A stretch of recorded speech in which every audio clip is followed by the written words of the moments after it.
Bonjour, alors je vais vous donner quelques conseils pour le troisième devoir de déclic dessin qui porte sur les êtres vivants. Alors vous avez un premier exercice où vous devez, d'après des photos où il y a des personnages, euh, vous devez retrouver la colonne vertébrale.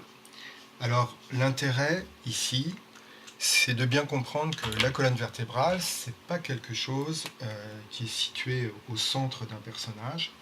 Hein. Donc ce qu'il faut, c'est que vous indiquiez par un trait où se trouve la colonne, qui ne va pas être non plus sur le contour. C'est-à-dire, ici, par exemple, quand je le place de ce côté-là, si je dessine la cage thoracique de mon personnage, c'est évident que la colonne, elle se situe ici, elle ne se situe pas complètement d'un côté. Donc quand vous faites cet exercice-là, vous mettez sur un calque la colonne vertébrale, mais ce qui serait bien, c'est de mettre aussi la silhouette de l'animal ou du personnage pour qu'on retrouve la colonne vertébrale. Donc ça, c'est pas un exercice où il y a trop de difficultés. Alors ensuite, on va passer à ce que j'ai appelé filou, le petit personnage, et ça, c'est vraiment très important. Quand vous dessinez un personnage, alors premièrement, vous ne faites pas une tête toute ronde. Hein.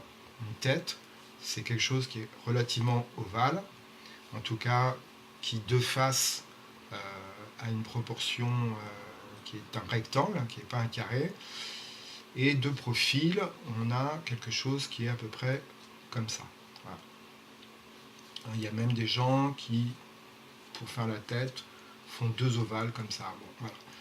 N'oubliez jamais que la position du cou, elle se situe comme ça, c'est-à-dire de façon un petit peu oblique. Hein, on n'a pas la tête posée comme sur un bilboquet. Quand vous dessinez filou, et ça c'est vraiment un élément très très important en dessin, c'est-à-dire de choper une bonne attitude. Bah, allez tout de suite vers quelque chose qui est déhanché. Il vaut mieux que ce soit trop déhanché que pas assez déhanché. Parce que le corps humain, c'est vraiment quelque chose qui est souple, encore plus s'il s'agit d'un personnage féminin. Mais voilà, donc il faut, quand vous dessinez, penser à ce que les deux jambes soient rarement comme ça. Hein. Ça, c'est vraiment des positions au garde à vous. Et on va dire que même quelqu'un qui se tiendrait comme ça au garde à vous, ben, y a peu de chances que au niveau de la tête, au niveau des épaules, il soit, comme la journée un trait des épaules soit parallèle au trait du bassin. Donc vous faites quelque chose comme ça. Et ce genre de dessin, c'est fondamental. À partir du moment où dès que vous allez chercher une position de quelqu'un, je sais pas, par exemple, qui court, bah, avant de commencer à dessiner plein de détails, il faut déjà trouver une position qui vous semble suffisamment dynamique. Il ne faut pas hésiter à la corriger. Si par exemple un personnage qui court, vous dites bah, tiens, c'est mieux s'il a l'autre jambe qui est comme ça, voire comme ça. Voilà. Et après, quand on dessine, après, on va mettre tous les éléments. Mais si la position de base est fausse, ça ne servira à rien d'aller plus loin. Alors, le défaut que je vois très très souvent dans ce devoir, c'est quelque chose qui est comme ça, mis à part la question de la raideur, qui est quelque chose qu'on voit souvent, c'est un torse beaucoup trop grand par rapport aux jambes et une tête trop grosse. Voilà. Donc là, quand on dessine ça, ben, quelque part, on est déjà en train de dessiner un enfant. Donc, quand vous faites cet exercice sur filou, cherchez bien aussi des positions qui soient vivantes. C'est-à-dire que quelqu'un qui dort sur un lit, euh, c'est pas ça. Hein. Même quand on est très fatigué, donc si on imagine que le lit c'est ça, bah non, on va avoir plutôt des positions qui soient. Vous voyez là, je fais un torse un peu grand, mais voilà, en fœtus, ou vous cherchez quelque chose. Il ne faut pas oublier qu'en dessin, il faut exagérer, il ne faut pas recopier ce que l'on voit des fois dans des photos. Ensuite, vous avez les exercices avec les torses. Je vais peut-être prendre un crayon. Alors, ce qui est assez étonnant, c'est qu'il y a des élèves qui dessinent les torses avec pas mal de défauts de proportion. puis après, quand ils font les mains, c'est beaucoup mieux. Alors, je vais faire au feutre parce qu'au crayon ça ne se voit pas. Bon, quand vous dessinez les torses, bon là j'ai pas de modèle, simplement, je vois trop souvent des torses beaucoup trop allongés. Hein. C'est pas ça dans la réalité, donc c'est pas un problème de faire des erreurs quand vous dessinez. Hein. Le problème, c'est de ne pas les voir et de ne pas les corriger. Donc, voilà, si le torse là, il a été trop long pour ce personnage, bon, bah, après voilà, je corrige, je fais le bassin. Checkez bien vos proportions, hein, parce que il n'y a pas tant d'éléments que ça sur un torse pour prendre des repères, mais faites-le et mettez des ombres. Alors, toujours préférez un éclairage latéral pour les ombres, hein, c'est-à-dire que la lumière vient d'un côté ou en haut si vous voulez, et du coup, ben, toutes les parties qui sont éloignées vont être les parties qui sont plus dans l'ombre. Voilà. Donc vous faites vos torses, choisissez donc des hommes, des femmes, mais pas uniquement des beaux modèles, des belles pin-up, des hommes bien musclés. Dessinez aussi des personnages qui ont un gros bide, ce genre de choses. Donc voilà, ensuite vous avez l'exercice sur les mains et les pieds. Alors c'est très intéressant parce qu'il y a vraiment des élèves qui dessinent très très bien les mains et les pieds et c'est pas du tout facile à faire. Et pourtant sur le torse, qui est quand même quelque chose de moins complexe, bah là non, le résultat est beaucoup moins intéressant. Donc qui peut le plus peut le moins. Donc si vous êtes capable de très bien faire des mains, vous êtes capable de très bien faire des torses, et y compris de très bien faire des visages. Ensuite, nous avons le fameux exercice du dragimal. Donc le dragimal, c'est vraiment intéressant. Le but, hein, c'est de ne pas arriver à faire un cheval avec des ailes. Hein. Le cheval avec des ailes, c'est connu, ça s'appelle Pégase. Donc c'est vraiment de faire des études d'animaux, de cochons, de ce que vous voulez. Donc on attend dans la correction de voir en effet les études, et puis de se dire, bon voilà, bah, je garde les oreilles, si ceci est censé être un chat, je garde les oreilles du chat, les yeux, puis peut-être que le bas de la bouche, je vais partir sur un diplodocus, etc. Donc là, vous faites ce que vous voulez, c'est un exercice qui vous plaît beaucoup. Ça s'appelle aussi une chimère, si on veut trouver un équivalent mythologique. Et puis, mettez-le ensuite en situation. Et là aussi, faites quelque chose de type filou avant de réaliser votre animal. C'est-à-dire, lui donnez pas une position trop raide. Cherchez qu'est-ce qui va être intéressant pour les jambes. Et puis, vous placez un décor tout autour. Pensez aux ombres à nouveau. Là, c'est à nouveau quelque chose où souvent je vois un dessin qui est fait au trait, c'est-à-dire que tout ce qu'on a étudié avant dans des clics dessins sur les ombres, pop, d'un seul coup c'est oublié. Non, vous allez placer des ombres avec ce principe de base à partir du moment où vous avez un personnage, donc là c'est un animal, mais c'est pas très grave, et puis un décor, c'est que ce qui est au premier plan va être bien contrasté, avec beaucoup de détails.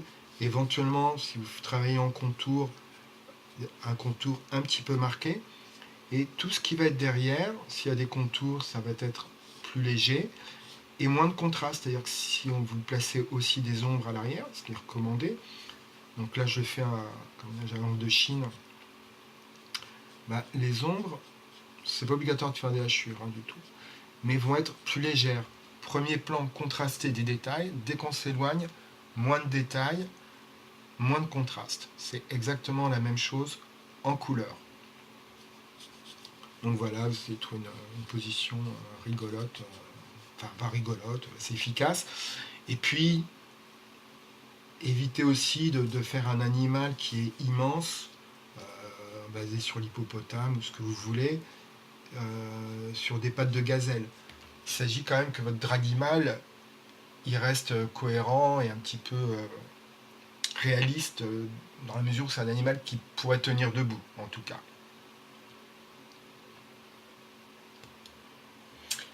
Ensuite, nous avons un travail au lavis à faire. Alors, un travail au lavis, c'est quoi?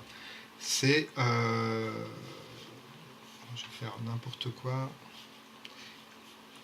Vous avez fait votre... vous avez recopié un animal quelconque. Vous avez recopié un animal quelconque, d'après une photo. Vous faites des traits assez légers.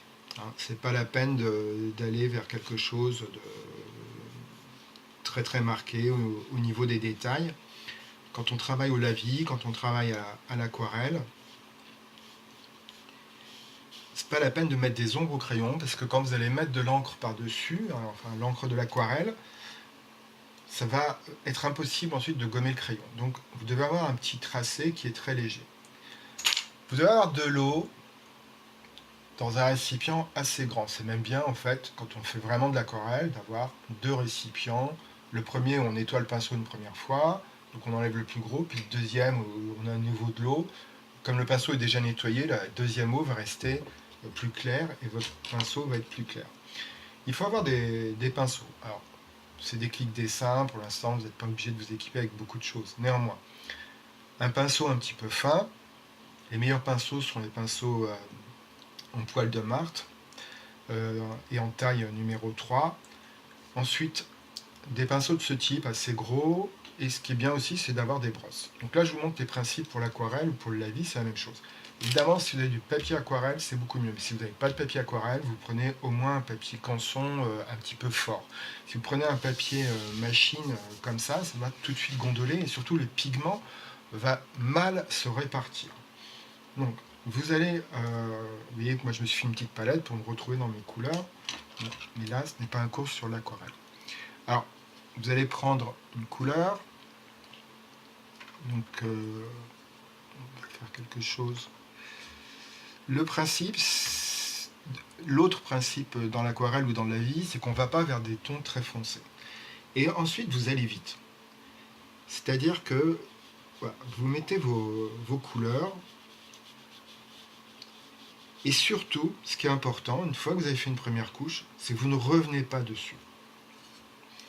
On ne fait pas comme ça quand on travaille de l'aquarelle ou du lavis, en se disant bah là c'est moins bien, donc j'en remets un petit peu ici, j'en remets un petit peu ici, j'étale, parce que ça, à la fin, quand ça va sécher, si vous dessinez comme ça, voilà, comme au crayon de couleur, ce qui est le défaut principal des 3/4 des gens qui font de l'aquarelle, bah, c'est que là vous allez avoir plein de petits points qui vont se déposer. Vous voyez sur le papier aquarelle comment ça fait un très joli dégradé naturellement. C'est ça le principe de l'aquarelle. Et aussi donc d'avoir, quand on fait des grosses surfaces, bah, il faut avoir des gros pinceaux. Bon, je vais un peu exagérer pour les besoins de la démonstration. Mais voilà, si je fais un fond, ça va être le même principe, c'est d'aller vite. Et s'il y a du blanc qui reste, parce que vous n'êtes pas allé assez près des contours, vous laissez comme ça. C'est ça qui est beau dans l'aquarelle, c'est ces effets de pinceau, ce côté croquis. Et en aucun cas, il faut revenir ensuite pour boucher les trous, parce que là, ça ne va pas être beau. On va avoir plein de petites traces. Et puis l'aquarelle, il ne faut pas oublier qu'il y a quelque chose, c'est que c'est une superposition. Donc, vous voyez là, le fait d'avoir bouché les trous, c'est beaucoup moins beau qu'avant, même si le dessin en lui-même n'est rien d'extraordinaire. Alors en tout cas, une fois que vous voulez remettre des détails, vous allez faire une deuxième couche et par-dessus la première. À partir du moment où la première est sèche, en tout cas, on va refaire des ombres. Et toujours, vous voyez, je pousse la goutte. Voilà. Donc, cette couleur-là plus cette couleur-là, enfin cette couleur-là plus celle-là, ça donne une couleur qui superpose. Si là vous aviez du jaune, vous mettiez du bleu, ben vous aurez du vert. En tout cas, voilà, le principe de base, c'est d'aller vite.